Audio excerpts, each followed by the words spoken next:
केंद्रीय गृह मंत्री अमित शाह अपना संबोधन दे रहे हैं। प्रदेश भारतीय जनता पार्टी के अध्यक्ष श्रीमान खंडेलवाल जी, मंच पर बैठे हुए मध्य प्रदेश सरकार के सभी मंत्रीगण,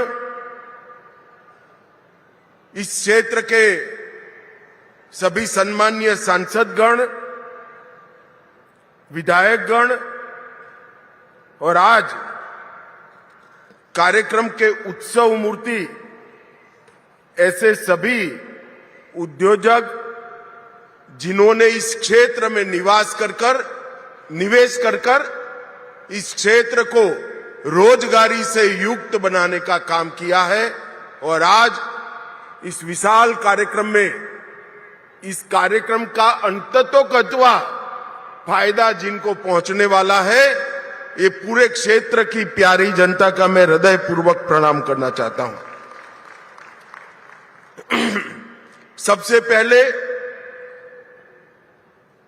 एक ग्वालियर क्षेत्र जिसने अनेक सदियों तक भारत को कई मायने में कई क्षेत्रों में ऊर्जा और गति देने का काम किया है। जब मुगलों के सामने लड़ना था तब यहीं से लड़ाई की शुरुआत हुई।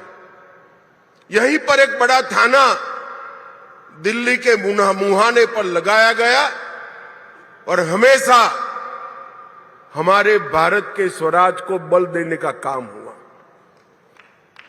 तानसेन से लेकर आज तक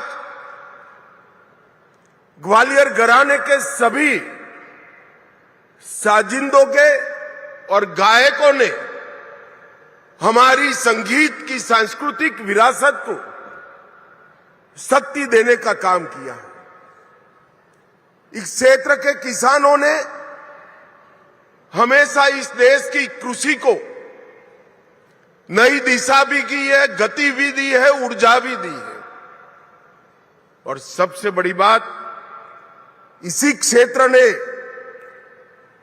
आजादी के कालखंड के बाद, देश आजाद होने के बाद बड़ी मात्रा में पैरामिलिट्री फोर्सेस और मिलिट्री में जवान देने का काम किया है।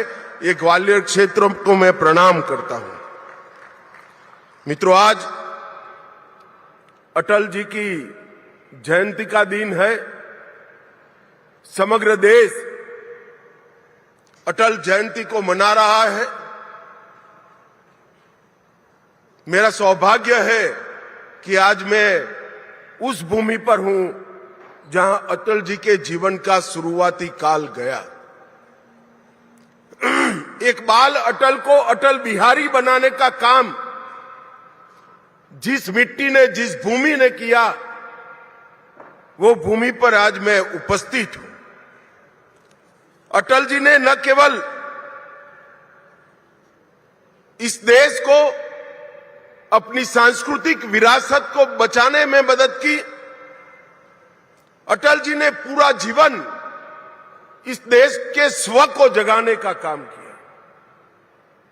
स्वराज को, सुशासन तक की यात्रा को उन्होंने आगे ले जाने का काम किया। अटल जी उस जमाने में जब अंग्रेजी का बोलबाला होता था, तब यूएन की परिषद में हिंदी में भाषण कर पूरे भारतीयों का दिल जीतने का काम हमारे अटल बिहारी वाजपेयी ने। ये पूरा मध्य प्रदेश ट्राइबल क्षेत्र से भरा हुआ है।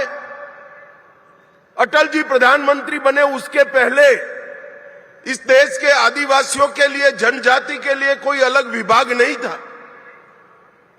अटल जी के नेतृत्व में ही भारत सरकार में जनजाति विभाग बनने का काम हुआ और ट्राइबल कल्याण की एक नई यात्रा शुरू हुई।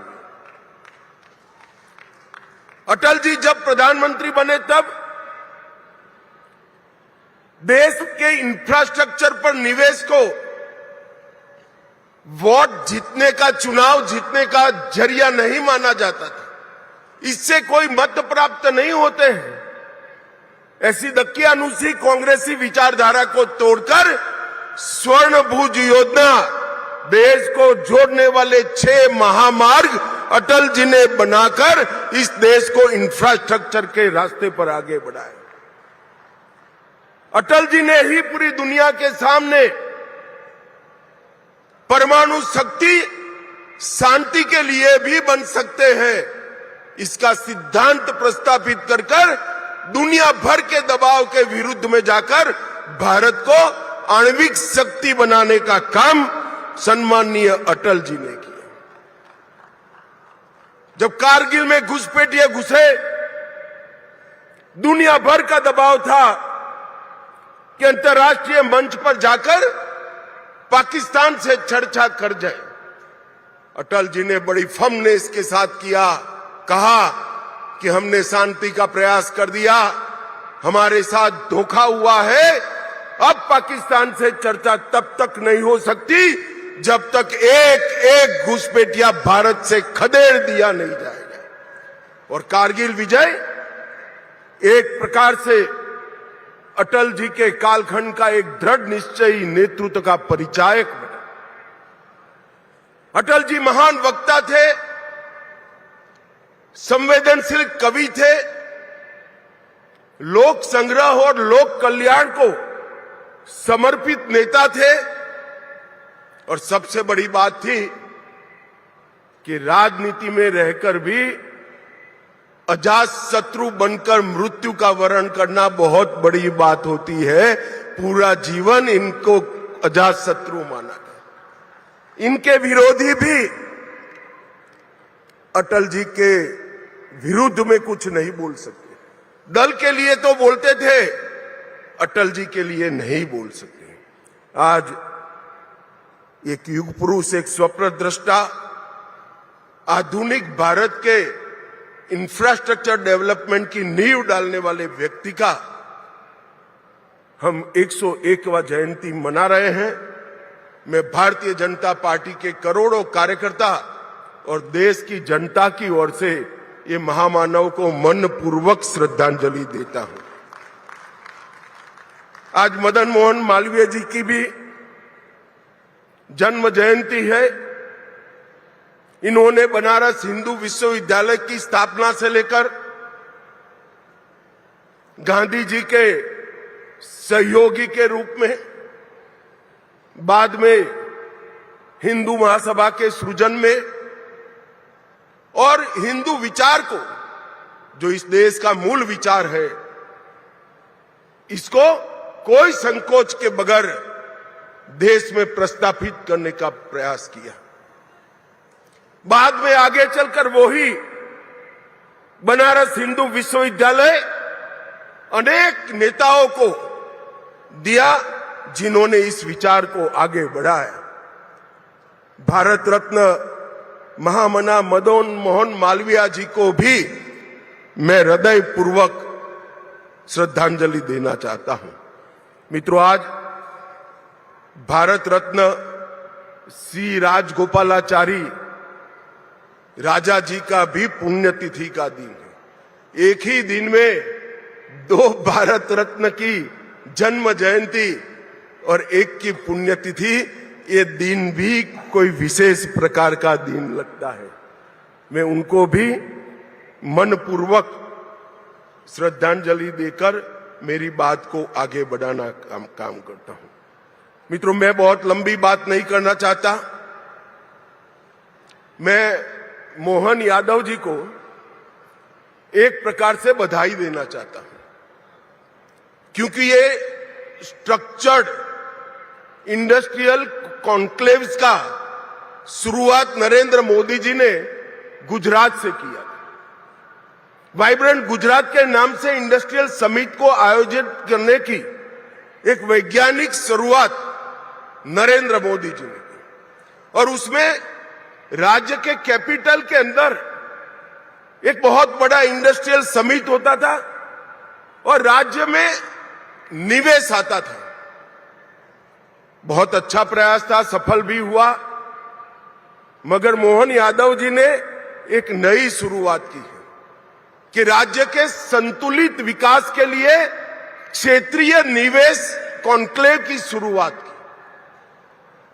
ये मध्य प्रदेश के अंदर सभी क्षेत्रों में जो कॉन्क्लेव करने का और निवेश के भूमि पूजन के कार्यक्रम करने का इन्होंने शुरुआत किया है, वो सभी राज्यों में आने वाले दिनों में राज्य के संतुलित विकास के लिए बहुत फायदा करने वाले।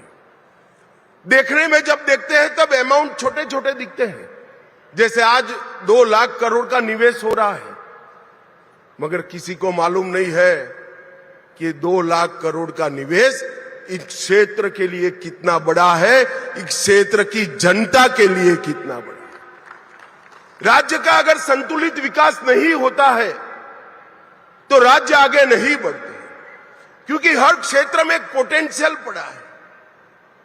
जैसे यहां पर मालवा और ग्वालियर चंबल के क्षेत्र में बहुत पुराना किसानों का उत्पाद कपास रहा, जाते जाते जाते विसरता गया, क्योंकि इसके उचित दाम नहीं मिलते थे।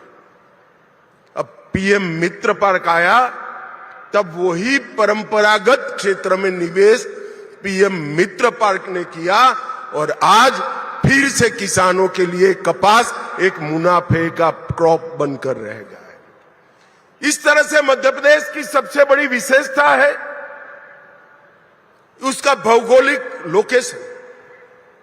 आधे भारत को सप्लाई बहुत कम ट्रांसपोर्टेशन की कॉस्ट के साथ किया जा सकता है, मगर उसका 100% दोहन तभी हो सकता है कि मध्य प्रदेश में सिमेट्रिकली इंडस्ट्री लगे। जो दक्षिण से जुड़े राज्य है, जिले हैं, वहां भी इंडस्ट्री लगे।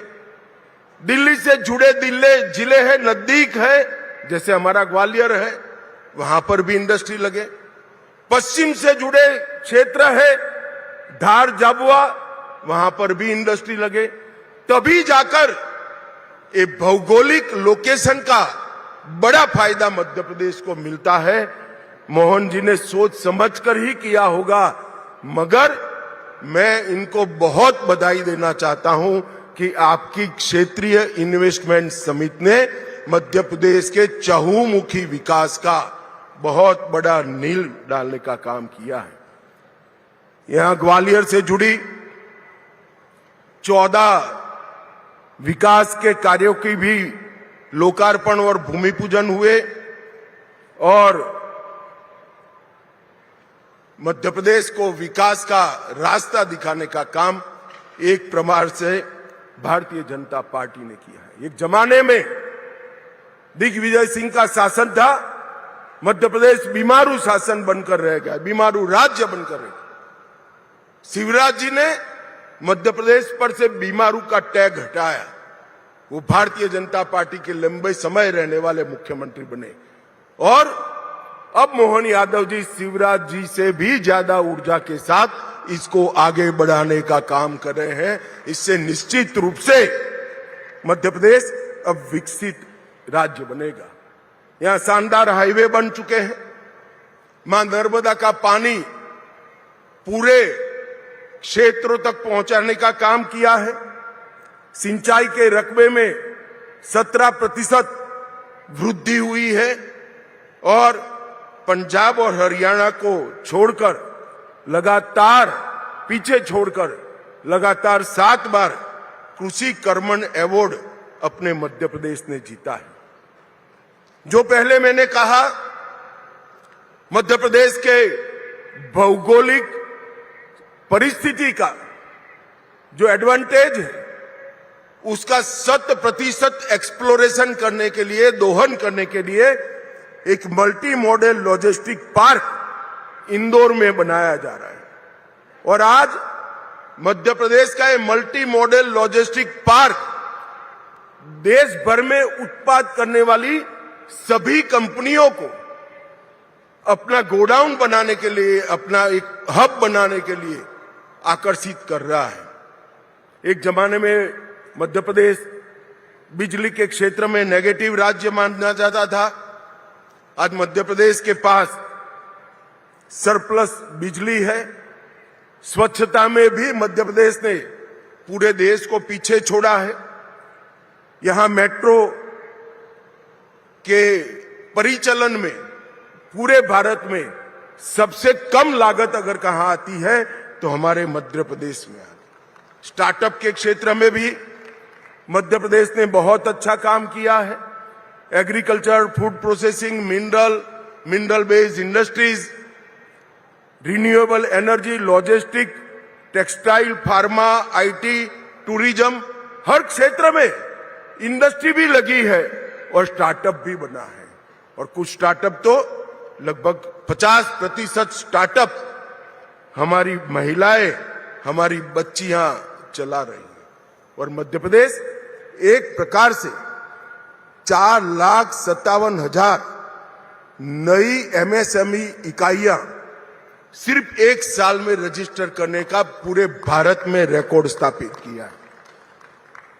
इससे मध्यम और लघु और कुटीर उद्योग में मध्य प्रदेश पूरे भारत का हब बनने जा रहा है। और अब स्टार्टअप और इनोवेशन से इसको नई ऊंचाई मिलने वाली है। पहले मैंने पीएम मित्र पार्क की बात करी। मित्रों, पीएम मित्र पार्क 5F विजन से बना है, जो किसानों को अपनी उपज का उचित दाम देने के लिए भी काम करता है। Farm to fibre, fibre to factory, factory to fashion और फैशन टू फॉरेन एक्सपोर्ट तक की व्यवस्था ये पूरे पीएम मित्र पार्क में। और सबसे बड़ा पीएम मित्र पार्क देश में कहीं लगा तो हमारे मध्य प्रदेश में लगा है। इससे न केवल किसानों को फायदा होगा, टेक्सटाइल इंडस्ट्री सबसे ज्यादा रोजगारी देने वाली इंडस्ट्री है। टूरिज्म इंडस्ट्री सबसे ज्यादा रोजगारी देने वाली इंडस्ट्री है। और टेक्सटाइल और टूरिज्म दोनों के लिए अनुकूल संरचना अपने मध्य प्रदेश में बन रही है। और ईज ऑफ डूइंग बिजनेस में भी मध्य प्रदेश ने बहुत अच्छा काम किया है। मित्रों, आज मैं यहां आया हूं तब मोदी जी के नेतृत्व में अनेक ऐसे नए क्षेत्रों की नींव डाली जा रही है, जिससे इस देश को आने वाले दिनों में नए क्षेत्रों में ग्लोबल लीडर बनने का मौका मिलेगा। अभी अभी हमारा फॉरेक्स रिजर्व $700 बिलियन के रिकॉर्ड स्तर को पार कर गया है। मित्रों, हमने सेमीकंडक्टर इंडस्ट्री में भले देर से ही सही मगर धमाकेदार एंट्री की है। और देखते देखते देखते सेमीकंडक्टर क्षेत्र में हम न केवल आत्मनिर्भर बनेंगे, हम इसका निर्यात भी करने की शुरुआत कर देंगे। हमने डिजिटल इंडिया के माध्यम से सबसे ज्यादा कम समय में सबसे ज्यादा विकास किया है। लगभग मोदी जी प्रधानमंत्री बने तब इस देश में 7 करोड़ इंटरनेट के उपभोक्ता थे, ओनली 7 करोड़। और सितंबर 25 में 101 करोड़ इंटरनेट के उपभोक्ता हमने तैयार कर लिए। ब्रॉडबैंड यूजर्स को भी 99 करोड़ तक पहुंचाया है। और देश में का 95% हिस्सा 4G से कनेक्टिविटी है। और अब 99% हिस्सा भी सीधा 5G में कन्वर्ट होने की तैयारी है। यूपीआई के माध्यम से डिजिटल ट्रांजैक्शन और फिनटेक के क्षेत्र में हमने बहुत बड़ा छलांग लगाया है। 2024-25 में विश्व भर के 46% real time digital transaction Bharat में हुए हैं, मतलब करीब 50%। हमारे गुजरात में एक कहावत है कि एक और गांव एक और गांव और एक और राम, एक और पूरी दुनिया के डिजिटल ट्रांजैक्शन है और दूसरी ओर भारत के डिजिटल ट्रांजैक्शन। और अगस्त 25 में 25 लाख करोड़ मूल्य के 2000 करोड़ ट्रांजैक्शन हमने कर पूरी दुनिया को पीछे छोड़ा है। हमने कोरोना से वैक्सीन बनाने में और R&D में बहुत बड़ा इंफ्रास्ट्रक्चर खड़ा किया है। आज विश्व की 60% वैक्सीन भारत में बनती है। मैन्युफैक्चरिंग के क्षेत्र में हमने बहुत अच्छा किया है। भारत आज दुनिया का सबसे बड़ा दूसरे नंबर का मोबाइल उत्पादक है। खिलौनों के निर्यात में 239% की एक प्रकार से वृद्धि कर हमने बहुत आगे लिया है। डिफेंस एक्सपोर्ट और डिफेंस मैन्युफैक्चरिंग को भी स्ट्रक्चर किया है। ईज ऑफ डूइंग बिजनेस में हम 14 में 142वें स्थान पर थे, आज 63वें स्थान पर है। इंसॉल्वेंसी और बैंक्रप्सी कोड, इसने एक स्ट्रक्चर आर्थिक व्यवस्था की है। और इंफ्रास्ट्रक्चर में मोदी जी ने इस देश को दुनिया में सबसे प्रथम नंबर पर पहुंचाने के लिए प्रयास किए।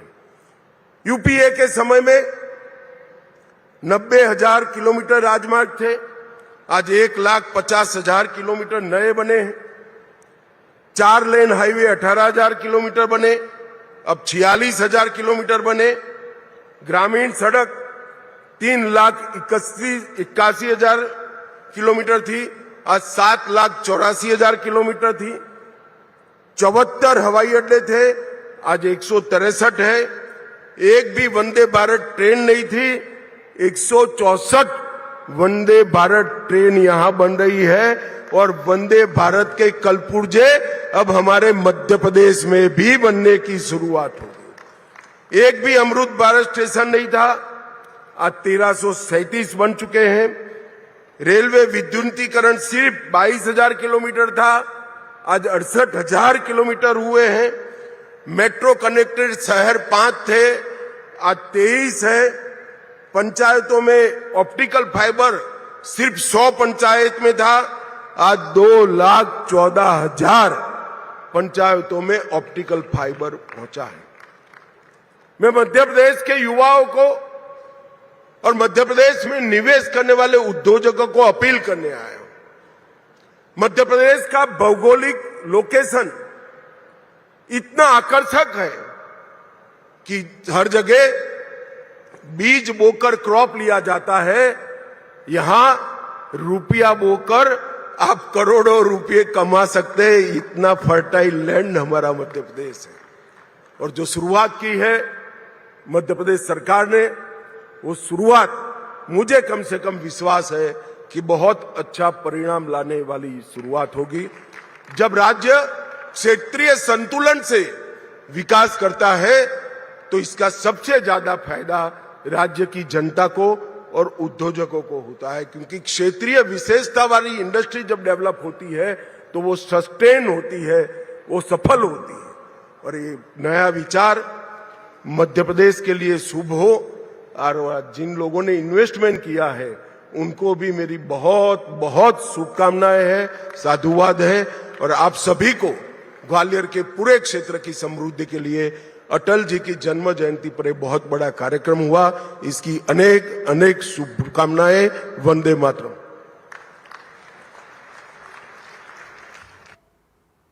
ग्वालियर से आप सीधा प्रसारण देख रहे थे। अयोध्या मध्य प्रदेश ग्रोथ समिट का आयोजन किया गया, जिसमें गृह मंत्री अमित शाह का संबोधन आप देख रहे थे।